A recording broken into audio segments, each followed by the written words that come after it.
Today, we are diving into a vision that is, well, nothing short of audacious.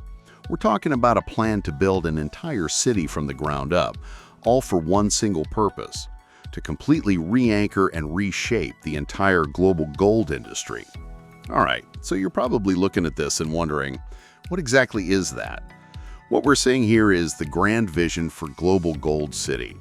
The core idea is to take one of the world's most ancient and valuable assets and centralize it into a single high-tech ecosystem. It's a very ambitious concept for sure. Let's get into why its creators believe it's so necessary. You don't just build a city for no reason. What problem is a project of this magnitude trying to solve? Well, it all starts with the sheer scale of the gold market. As this presentation argues, that market is at a historic inflection point. Just take a moment to let that number sink in. $15 trillion. That's the scale of the global gold market we're dealing with. The stakes are incredibly high, and the system that manages all this value is, according to the source, under some immense pressure. Now, this slide really paints a picture of the core problem, doesn't it? The current industry is portrayed as this tangled, chaotic mess. There's this immense friction between the 5 core functions: mining, refining, trading, vaulting, and finance. Right now, they're all pretty much disconnected. These are the specific friction points the source highlights.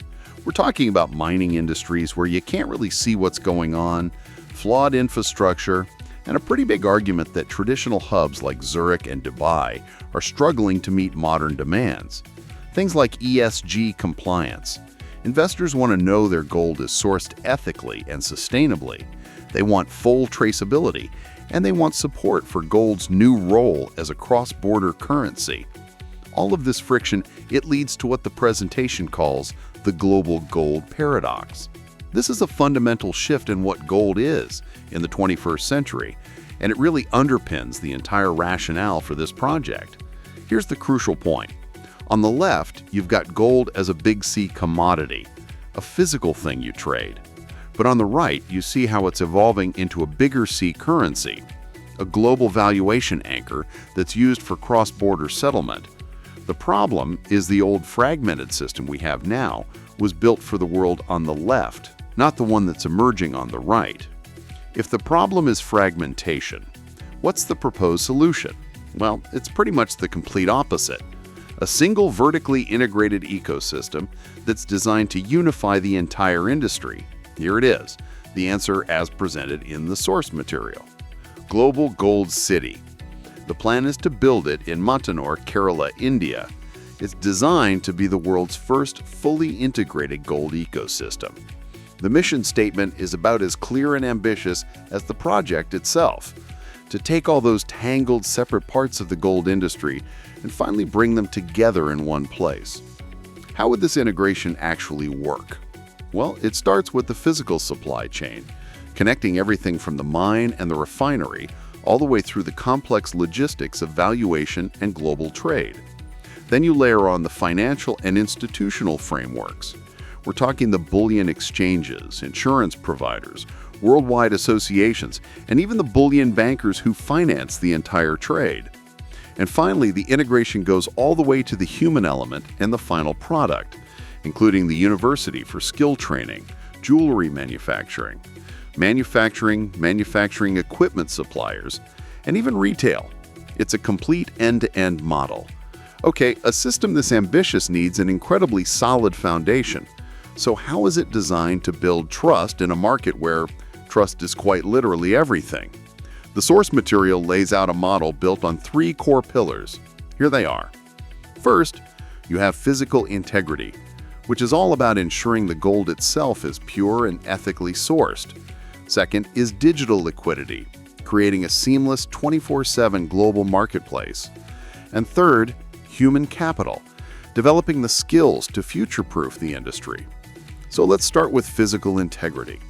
This lays out a transparent, ESG-compliant refining process. It's designed to create a premium green gold by using things like clean energy and eco-friendly chemical processes. Now, for digital liquidity, the key is the gold passport. Think of this as a birth certificate for every single ounce of gold. It's a proprietary blockchain ledger that tracks its origin, its ESG credentials, and its entire journey through the supply chain. This is what enables full traceability and tokenization. The third pillar, human capital, is anchored by this idea of a gold university. I know this diagram is incredibly detailed, but the core goal is pretty simple. Create a global center for everything from artisan training and jewelry manufacturing to digital marketing and compliance. It's about ensuring the industry has the talent it needs to evolve. When you put all of these pieces together, the project claims to be more than just a city or a trading hub. It aims to create an entirely new economic archetype, and that could have some profound implications. This slide really gets to the heart of one of the project's claimed biggest impacts, especially for its host nation, India. The idea is to shift India from what they call a buyer economy, where billions in value just leaks out to foreign processing hubs, into a maker economy that captures that value at every step of the way. The scale of the projected economic impact is staggering. The presentation puts forward a figure of over 1 million total jobs created. That includes jobs directly within the city, indirectly in supporting industries, and jobs induced throughout the wider economy. That brings us to the final provocative question posed by the source material itself. It asks if a project like this could lead to a new global regulatory authority for gold. It concludes that if this scenario becomes a reality, it could mark the beginning of a new world order, a truly world-changing vision to ponder.